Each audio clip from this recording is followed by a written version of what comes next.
Global media update देखना शुरू कर चुके हैं आप। और आज झारखंड विधानसभा शीतकालीन सत्र का दूसरा दिन है और आज सरकार 4500 करोड़ रुपए का द्वित अनुपूरक बजट पेश करेगी। बता दें कि जबकि भाजपा और सहयोगी दल भ्रष्टाचार, बेरोजगारी और खराब कानून व्यवस्था जैसे मुद्दों को लेकर सदन में पहुंचने वाले हैं।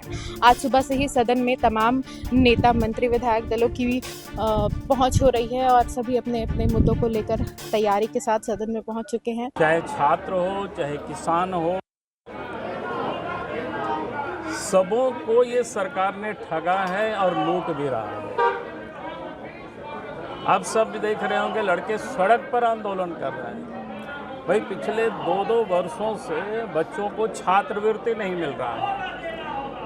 अब बच्चे अपना पढ़ाई जारी करने के लिए कोई होटलों में प्लेट धो रहा है, कोई कहीं और मजदूरी कर रहा है। कई एक बच्चों का तो पढ़ाई भी छूट गया। अब जो झारखंड सरकार, और इसमें से कौन बच्चे हैं? एसटी बच्चे हैं, एसी बच्चे हैं, ओबीसी बच्चे हैं और गरीब तबके के बच्चे हैं, जिसके लिए सरकार बार बार कहती है कि गरीबों के लिए हैं, आदिवासियों के लिए हैं, छात्रों के लिए है, नौजवानों के लिए है। लेकिन इस सरकार ने सबसे अधिक नौजवानों को ही ठग रहे हैं, छात्रों को ही ठग रहे हैं और लूट भी रहे हैं सरकार। दूसरा जो मामला है वो किसानों से जुड़ा हुआ मामला है। भाई, आप सबको ध्यान में होगा कि पिछले बार तो उस समय पार्टी ने कहा था, क्या संयुक्त रूप से लोगों ने कहा था, इन्होंने कहा कि 3200 रुपया प्रति क्विंटल धान की हम खरीदारी करेंगे। पिछले साल तो इन्होंने विलंब से खरीदारी किया और 3200 रुपया भी नहीं दिया। 2300 रुपया प्रति क्विंटल जो भारत सरकार देती है, उसमें 100 रुपया इन्होंने मात्र बोनस दिया। इस वर्ष की स्थिति ये है, किसान ने खेत खलिहान से धान को काटा और किसान अब बाजारों में 1500-1600 रुपया प्रति क्विंटल बेच रही है और झारखंड सरकार का कोई आता पता नहीं है उससे खरीदारी करेगी और कितना में खरीदारी करेगी। यानी सरकार किस प्रकार से सोई हुई है, ये किसी से छुपा हुआ नहीं है। तो ये सामान्य घटना नहीं है, बड़ी ठगना, लूटना, किसानों को ठगना, किसानों को धोखा देना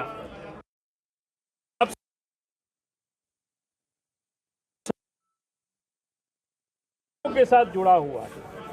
यही तो सरकार की कार्यशैली है जिस पर प्रश्न बार बार खड़ा होता है, क्योंकि सरकार पे दिखा नहीं रही, केवल कागजों में या विधानसभा में जब हम सब प्रश्न पूछते हैं तब वहाँ कहा जाता है कि सरकार बहुत गंभीर है, बहुत गंभीर है, और नहीं गंभीरता दिखाई नहीं पड़ती। छात्रों का ही आप ले लीजिए कि छात्रवृत्ति 2-2 साल से रुका हुआ है बच्चों का, तो आप झारखंड का भविष्य को कहाँ तक लेकर जा रहे हैं? जो भविष्य है उसे ही मजबूती प्रदान नहीं कर पा रहे हैं, तो आप क्या झारखंड का भला कर पाइएगा? जो झारखंड का भविष्य है वो ही आज नाखुश है, वो ही, उन्हें ही छात्रवृत्ति नहीं मिल रही है, जो उनका बेस बनाता है, उनको हर इम्तिहान के लिए आगे बढ़ाता है, उन्हें एजुकेट करता है। आप वही चीज रोक दे रहे हैं। छात्र न्याय यात्रा कर रहे हैं, क्या उनका आप समर्थन कर रहे हैं? बिल्कुल, मैं यहाँ सदन से लेकर सभी तरफ से मैं छात्रों का समर्थन करती हूँ। उनका मांग जायज है, वो अपनी जगह पर जायज है, क्योंकि हम भी जब छात्र थे हमें भी स्कॉलरशिप की आवश्यकता पड़ती थी। हम भी ओबीसी से आते हैं, हमको भी स्कॉलरशिप की आवश्यकता पड़ती थी कि माता पिता उतने सक्षम नहीं है कि वो अपने बच्चों को जो है पढ़ा पाए। ये छात्रवृत्ति ही होता है जो उन्हें अंधकार में भी रोशनी प्रदान करने का काम करता है। आप उसे ही रोक दे रहे हैं, तो छात्र जाएंगे कहाँ? आप तो झारखंड का भविष्य ही बुझा दे रहे हैं। पढ़ने वाले छात्र वेटर का काम करने लगे, क्या राज्य सरकार इस पर गंभीर नहीं, या फिर आगे की पढ़ाई करने से रोकने की साजिश है? मैंने पहले ही कहा है कि सरकार जो है राज्य का हित ही नहीं चाहती है, छात्रों का हित ही नहीं चाहती। अगर छात्र पढ़ लेंगे तो इन पर ही क्वेश्चन उठेगा, इसलिए पढ़ने नहीं देना चाहती। नियुक्तियां पत्र बांटा जा रहा है, 8000 7000 ऐसे नियुक्ति पत्र बांटा जा रहा है। सरकार बताए कितनी सरकारी नियुक्तियां हैं और कितना कॉन्ट्रेक्चुअल है।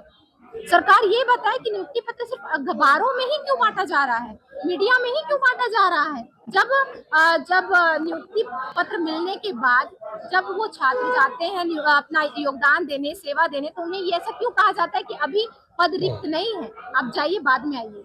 तो ये तो सभी चीजों को उठाया जाएगा। हम हमेशा छात्रों के साथ, हमारी जनता के साथ है। उनके जो भी मुद्दे रहेंगे, क्योंकि उन्होंने हमें यहाँ तक चुनकर भेजा, तो निसंदेह हम उनके जो आवाज है बनकर यहाँ पे सुनेंगे। छात्रवृत्ति के अलावा मैम किन किन मुद्दों पर आज बात होगी सदन में? देखिए, छात्रवृत्ति के अलावा भी बहुत सारे मुद्दे हैं। आज मेरा ही प्रश्न आया हुआ है आरक्षण को लेकर। मैंने सरकार से प्रश्न पूछा था ओबीसी आरक्षण को लेकर, और उनका जो जवाब आया है बेहद हास्यास्पद है। और सरकार की कार्यशैली पर भी प्रश्न उठाने वाला। मैं वो प्रश्न का जो उत्तर है वो मैं आप सभी से साझा करूंगी। कृपया आप अपने चैनलों पे दिखाइएगा कि सरकार का कहना क्या है। सरकार वहां पे कह रही है कि कोरोना काल की वजह से सर्वे नहीं हो पाया, फलाना जिलों में ही सिर्फ सर्वे हो पाया है। कोरोना काल को कितने वर्ष हो गए बीते? 4 वर्ष हो गए।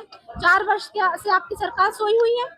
तब सर्वे क्यों नहीं किया गया? आर्थिक सामाजिक सर्वेक्षण करके आप क्यों जो है पेश नहीं करते? आप आर्थिक और सामाजिक सर्वेक्षण कराइए हर एक जिलेवार।